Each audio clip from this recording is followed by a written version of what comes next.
I want to begin this video today, first of all, thanking everyone that has liked my videos up to today. This is day number 4 for me, or have commented on them. I appreciate it very, very much. As you probably know, it does help boost the video. It does help with the algorithms when you do that. And not only that, but hopefully it maybe gave you courage, or maybe encouraged you, or just maybe reminded you of something that's going on in your life or whatever. But a deep, heartfelt gratitude and thank you for doing that. I really, really appreciate it. And like I mentioned in one of my first videos, is that this is something new for me. I've not done very many videos in my life, but I am on a 30-day challenge. I challenged myself to do 30 videos or do a video every day for the next 30 days. And so I really, really appreciate it very much. I do want to start out by also mentioning that I do offer a workshop, as some of you might know, and it's called The Emotional Alchemist. And what it is, it's a 6-week course or 6-week workshop, Alchemy of the Heart, and it's a 6-week workshop for emotional rebirth. You know, going through midlife isn't easy, and especially we feel like we have to do it alone. You know, in midlife, some people face divorce, some people face a loss of spouse, children move out, there's an empty house. You know, where do I go from here? How can I handle this? I don't feel like I can do this alone. And that's where we come in at. You know, I've gone through a lot of those things myself. And my heart, my desire, actually the calling on my life is to walk alongside people and encourage them, help them walk through whatever they're walking through. And, you know, I can't make the difference in people's lives. I can't change people's lives. All I can do is be there to be a help, to walk alongside and help them reach what they need to reach in their lives, reach a final decision, or reach going through forgiveness and going through healing and facing grief. None of us need to face that alone. And so the Emotional Alchemist is designed to do that, like I said, it's a 6-week workshop to where we walk together through the threshold of working through grief, working through forgiveness, and coming out the other side in rebirth. So enough of that. I wanted to share a little bit more. You know, in one of my previous videos, I shared a little bit about my early childhood. And yes, my mom, her mother passed away when her younger sister was born. It passed away in childbirth. And my mom was 2 years old when that happened. So, you know, you can only imagine. Here was her dad. She had 3 older siblings and 1 younger sibling than her. So here was her dad, loss of a spouse, 5 children, 2 of them, you know, a 2-year-old and a newborn baby. And he got remarried quite soon after his wife passed away. And so my mom was kind of, you know, lost in the shuffle. Here was a newborn baby. The older ones were more or less able to take care of themselves. And so some of the things that my mom went through, I had a dream or dreams, and I was shown some of the horrible, horrific things that she went through.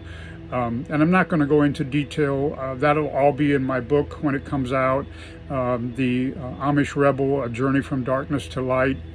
But anyway, so when I was born, like I said, I was born a rebel. I came into this world with a purpose and a reason. My soul knew what I was coming here for.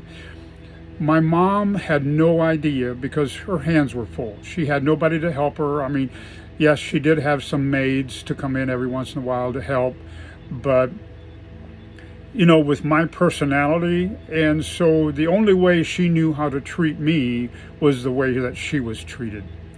And it didn't make it right, but that is how things were. At 2.5, 3 years old, because of the small house that we lived in, I had to sleep upstairs all by myself. And, many a night Dad would come up there and he would sit by my bedside and talk to me and tell me stories. And, but the thing that was kind of interesting, I guess I would say, is that there was a closet where my bed was positioned. There was a closet, and beside that closet was a window. But anyway, every night the door would open and moose would stick their heads out the door. I have no idea at that age how I knew what a moose was, but somehow I knew, and I would scream, and my dad would come back up and he would assure me that the moose can't get out of the closet and that I would be safe. But anyway, those were things that really a 2.5, 3-year-old child shouldn't have to feel like they're alone. But so all my life, or as I grew older and into childhood and going to school, I was continually putting up this wall of protection around me. And I was constantly doing things in school to get attention. In the first grade, I remember that one of the things that I did was I had to go to the bathroom. And it was mid-morning. It was no recess or anything going on. And one of the rules our teacher had was that unless it's an extreme emergency, you wait till recess or lunchtime or whatever. And so I raised my hand and said, I need to go to the bathroom. I had to pee really bad. And she said, it was like a half hour before lunch, and she goes, no, you're going to have to wait. Well, that upset me. It made me mad. I didn't want to wait. I wanted to go to the bathroom. I felt like I had to. So guess what I did? I just simply peed in my pants.